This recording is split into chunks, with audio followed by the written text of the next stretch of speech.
Welcome to our YouTube channel.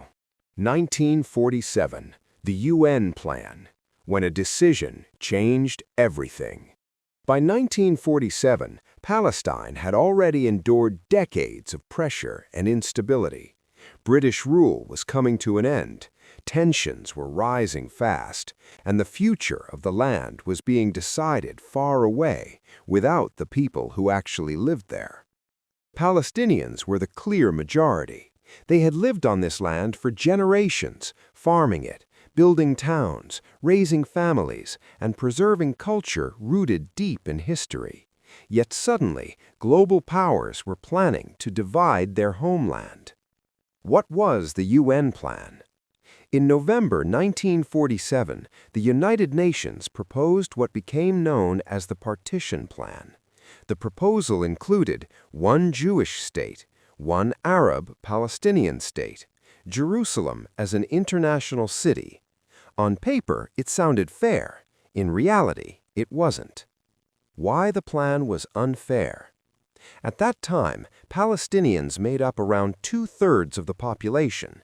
Jewish communities owned less than 1/3 of the land. Despite this, the UN plan gave over 55% of the land to the Jewish state, including fertile areas and key economic regions. Palestinians were expected to give up their farms, their villages, their homes for a state created largely for people who had arrived recently.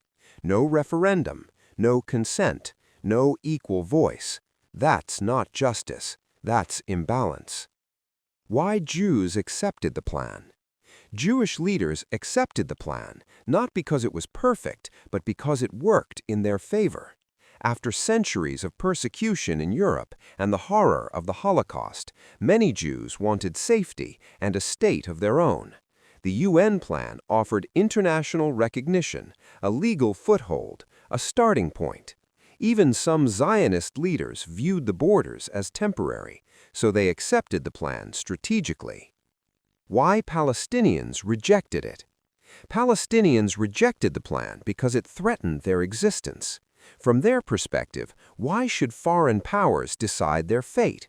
Why should they lose land they had lived on for centuries? Why should they pay for crimes committed in Europe? This rejection was not about hatred of Jews. It was about refusing to lose their homeland. Any people in that position would have said no. The power gap. Let's be honest. The UN was controlled by powerful nations, mainly Western states with colonial histories. Palestinians had no army, no strong international allies, no real influence in global politics. They were pressured to accept a deal that made them minorities on their own land. That is not peace-building. That is coercion. What happened after the plan? Once the plan was announced, violence escalated. Armed groups moved to seize territory. Palestinian villages came under attack. Fear spread quickly.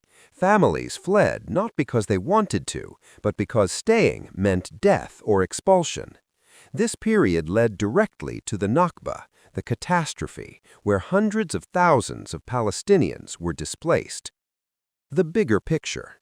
Today, the 1947 UN plan is often framed as a missed opportunity, but from the Palestinian perspective, it was a deeply unfair proposal, a decision made without consent, the beginning of dispossession.